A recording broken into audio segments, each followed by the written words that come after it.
Hey guys, Mark Ferrasci, Protect Dog Training and Zeus. Early this morning, try to beat the heat.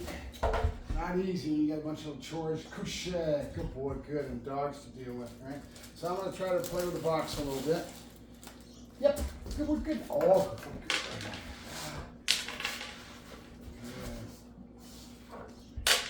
Now the idea with him anyway, every tool's got its purposes, and you can kind of tweak tools and get them to work for you in all kinds of different ways. What this is a Dopamine Box. It's all about getting the dog to pay attention and center and focus, and you're drawing on his natural tendencies to use his nose. It's kind of like putting blinders on the horse. He can't see anything outside that box. It keeps him centered. The scent is going to pool. Now I'm trying to get more longevity on his, on his staying in there.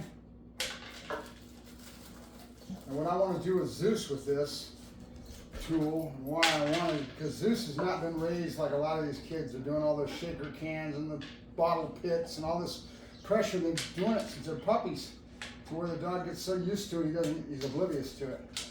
Well, he hasn't had any of that, and these guys being a little sensitive when they're young means that he's going to be affected by that. If he hits the field and he has a bunch of people hit him with shaker cans or any of that, he's going to freak out and go, oh my God. So what we're going to do now is going to build up this.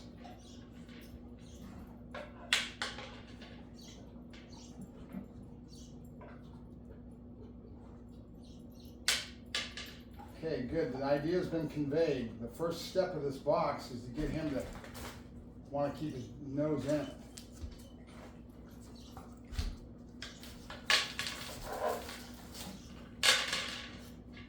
So I'm trying to build up longevity and how long he builds it, he gets into it. And then you play this game every day, every day. If I had a second person, I'd be having back pressure and pulling the box away from him, using more tricks with the core of the dog and his wiring is what these are all about. And that's one thing at Bart Malone. This is where this came from the very beginning. I think Bart's one of the first ones to start using this heavy, or his flex pull, or all kinds of his little clacker box that he's created where the dog can get on it and it makes a sound. These little things are going towards the core of the dog and using that whole aspect and then tying it together with pressure on and pressure off is exactly what this is all about. And Nipopo in a big way is just that. The dog's learning where his advantage is at, how to find the right answer is what this is all about. Okay, as soon as he stuck his nose back in, we're on it again. And I'm chattering more than anything else just to kind of give him a distraction.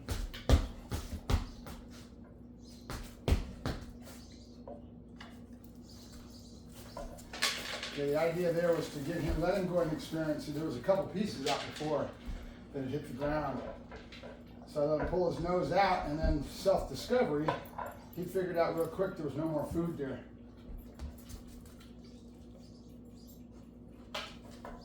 As soon as he sticks his nose back in, here comes the treasure trove, right?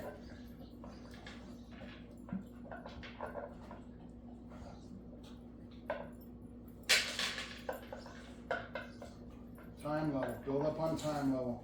How long does he keep his nose in when there's no food? Right now he's got a couple more pieces. Nothing, wait. That's what I want, okay? So we build up on time level, how long he keeps his nose in there, and we give him more longevity into the waiting, patience, focus, right? That it's going to come.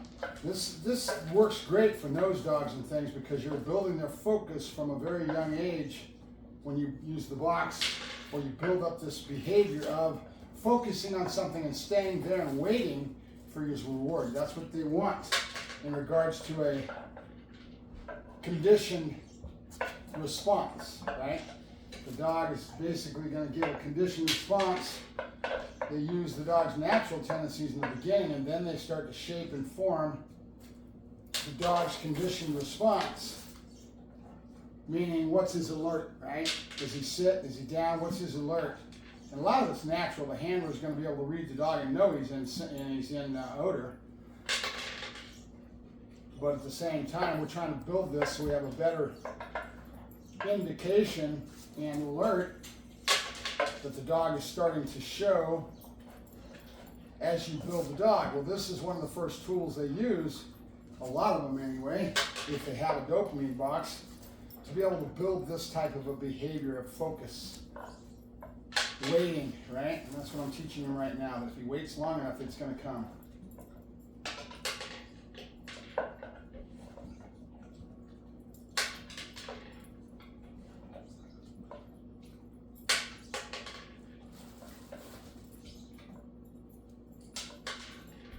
I'm building on time level. And if you notice, if you watch me long enough, you hear me accenting time level all the time. How long does a dog do something and building or waiting for his reward, whatever, time level. And the time level is something they're very aware of if you build it properly. Well, they will start to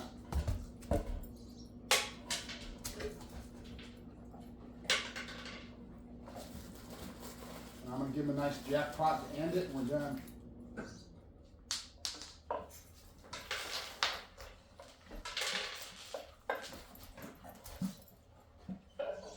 And then I'll pull the box away, which will create some want into the box, right? I'm going to pull him back, and if I had him on a collar, I'd put him on a collar, some back pressure, and if I had two people, all the more, you work together with a second person. So a lot of times I'm really irritated lately because I really want people around me to be able to do a lot of this stuff. Yep. Good boy, good. Yay, good boy, good. There you go, good boy. What was that? What was that? What was that? Yay, good boy. We're done. We're done. All right, Mark Ferrasci, Protect Dog Training, starting to build into the dopamine box because I'm going to bring it in for a whole nother reason with him in regards to his noise stimulation and learning to handle noises and pressure and all that. This is where it's going to start for him.